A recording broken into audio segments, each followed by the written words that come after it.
So we're going to talk about page 14, number 20, and I am recording this with a live class, so hopefully I won't have to yell at Esteban. We'll see. Are you on the phone? No. You're on the phone! Bad child. All right. So. No, I said that I work. We're just going to make you feel welcome whenever you do, whenever you're here. So, okay. So here we go. So number 20. So I think it's helpful to draw a picture first. So you have, you basically have three things all in a line. So they're like all on a line on an x-axis, and that is not a very straight line, but you get the point. So like, let's say we've got, we've got the origin. So you've got 1 in the middle. We'll call that like Q2 maybe, okay? And you've got 1 over here. We'll call that Q1. And you've got 1 way over here, and we'll call that Q3. Okay, so the one at 0 at the origin is 1.5 meters away. Is it right? Yeah. It's 1.5 meters away because so this is at negative 1.5 and this is at 0 and this is at positive 2. So these two particles are 1.5 meters away from each other. And then these two particles are 2 meters away from each other. Okay, and the Q1, it says that the one that's at negative 1.5 meters, that's 2.2 microcoulombs. So micro is 10 to the negative 6. So that's going to be 2.2 times 10 to the negative 6th coulombs. That's what Q1 is. Ms. Davies? Yes, sir. Will we have to know that for the test? Micro? Yeah. Well, it's on the formula sheet. Oh, is it actually? Yeah, Yeah, now you know. Hey, look at that. Knowing is half the battle, or so G.I. Joe says. And then the one at the origin, right, it says, let's see, that one is 3.5 microcoulombs. So that's 3.5 times 10 to the negative 6th coulombs. You have to have the standard units. And then the one at the 2 meters, that one is 5.4 micro, so that's times 10 to the negative 6th coulombs. Okay, so the way that you have to do this is you have to figure out the force, and because these are all positive, they're all going to repel each other. So we only want to know, based on the question, we only want to know the net force on the middle particle. So we need to know what's the force of this particle pushing on the middle, and what's the force of this particle pushing on the middle. So we have to do Coulomb's force, the equation for it, we have to do that twice, Coulomb's law. So we do FC, right, of particles 1 and 2. So I'm going to call that like 1, 2, okay? And so that's the K, right, which is 8.99 times 10 to the 9th, times the one on the left, the 1, right, 2.2 times 10 to the negative 6th, times the middle one, 3.5 times 10 to the negative 6th, over the distance between them in standard units, which is meters, 1.5, but you must square it according to the equation, the Coulomb's law equation. Okay? So then we just stick that in the calculator. Get a calculator. Okay. Maybe we can see it. Hey, there we go. Okay. So you can actually save the K value on your calculator if you want to. So you can actually do.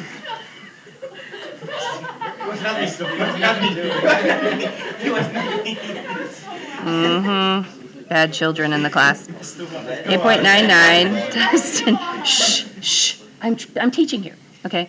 8.99 times 10 to the 9th. You can hit the store button, which is this button right here, the STO. So you type in the number, and then you hit the store button, and then you can call it alpha, K, and hit enter, and now you've saved your K value as letter K in your calculator.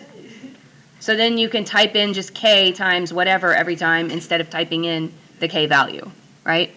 So then you could just do, alpha, where is it? K, there we go, times 2.2 times 10 to the negative 6th. And I would use the E, not the times 10 caret, times, stop talking, 3.5 times 10 to the negative 6 divided by 1.5 squared. Yeah, okay. So then your FC for your particles 1 and 2, maybe, there we go. So that ends up being 0.030, I don't know, just 8 is good enough. And that's newtons. Now, this particle, the Q1, is pushing the Q2 to the right. So this is going to be a positive number. Okay? So now we have to do the same thing, but we're going to do it for Q2 and Q3. So we're going to do FC of 2, 3. Okay? So your K, and yes, you must write it every time. Even though you can put it in your calculator as just K. You need to write it. Okay. Times Q2, which is 3.5 times 10 to the negative 6th, times Q3, which is 5.4 times 10 to the negative 6th, over, it's 2 meters away, so 2.0 squared. Okay, so then we stick all that in the calculator.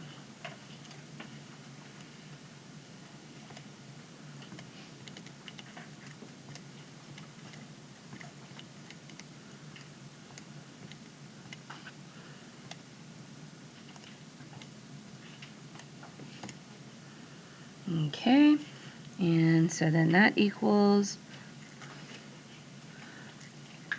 0.04, I went 4 places past, so 425 newtons.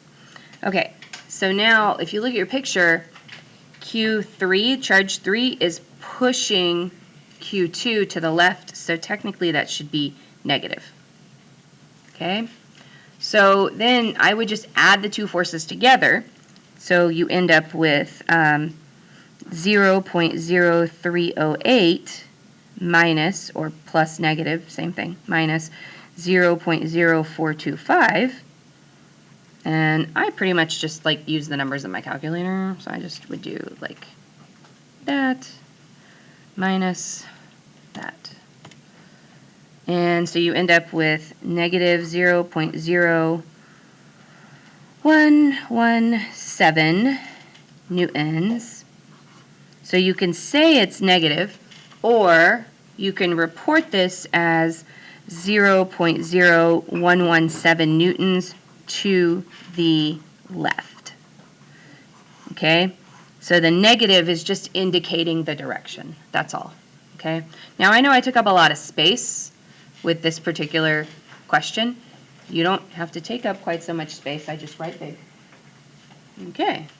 So there we go. Okay. So I'm giving you another example now.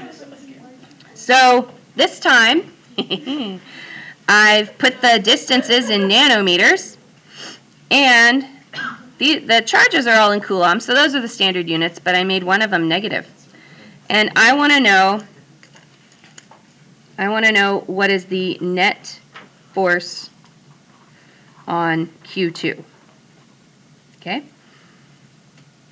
So that's what I need to know. Now if you notice, I made one of them negative, so in terms of like what this particle is going to do to Q2, if they're attractive, it's going to pull that way. So particle 1 is going to pull to the left. It's going to pull particle 2 to the left. Particle 3 is positive, particle 2 is positive, so those are going to repel.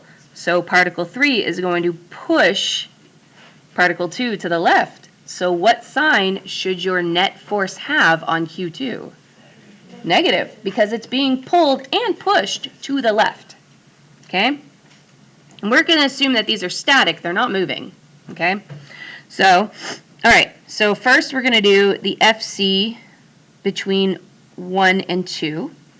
Okay, so that's your 8.99 times 10 to the 9th times the left one. Okay, now I want just the magnitude. I don't need to know if it's negative or positive. So I'm basically, this time, I only need the magnitude. So I'm going to put absolute value signs around everything. And I'm going to show you why in a minute. Okay? So, and that's going to be negative 3.5 times the Q2, which is 5.0, divided by the distance between them. A nanometer, in case you don't remember, is 1 nanometer is 10 to the negative 9th meters. Okay? So you're basically going to take your nanometer, right? And so that's going to be 4.5 times 10 to the 8th, and then you're going to also multiply it by 10 to the negative 9th, and then you square it. Well, when you multiply two things where they have the same base but different exponents, all you do is add the exponents. So then overall, this is going to be 4.5 times 10 to the negative first, okay? So then I just want to know the magnitude. I'll assign a sign to it in just a minute at the end because I know which way it's going to go based off of the magnitudes, whether it's attractive or repulsive, okay? Okay, so now we stick all that in the calculator.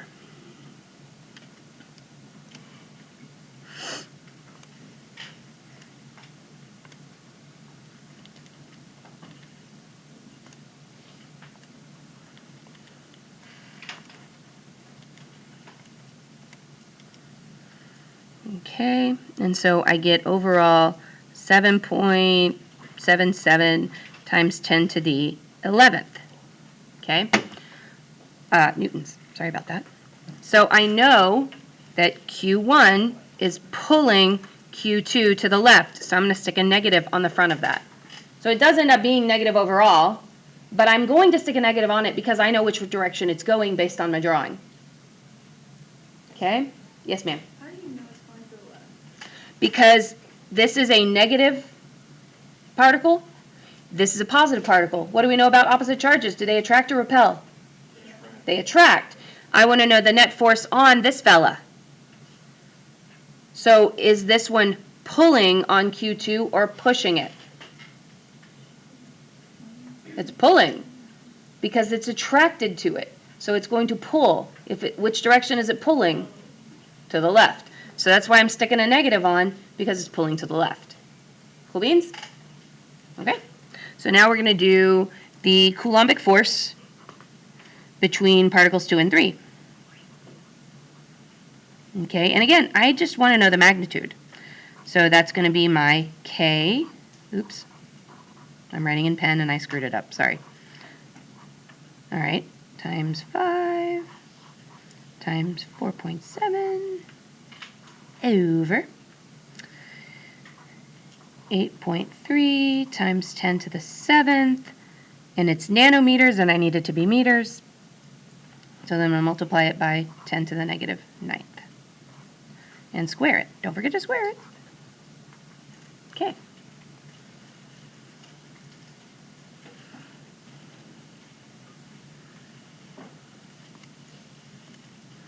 Nope. Here we go. Okay.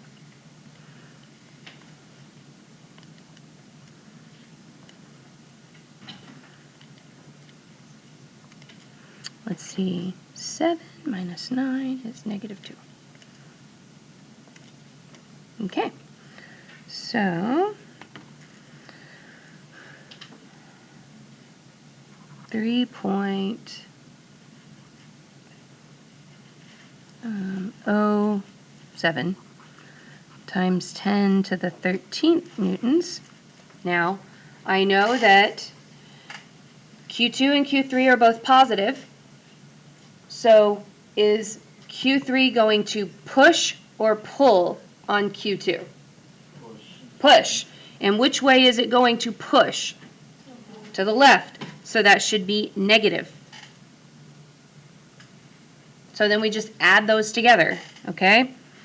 So you literally just simply just add them together. I would just add them together. I wouldn't even type the numbers in again. I would just do the magnitude of that plus the magnitude of that and stick a negative in front of it on the, because they're both negative.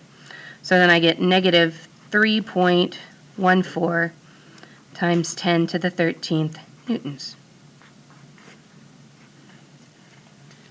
Okay, so that's your net force on Q2. Okay.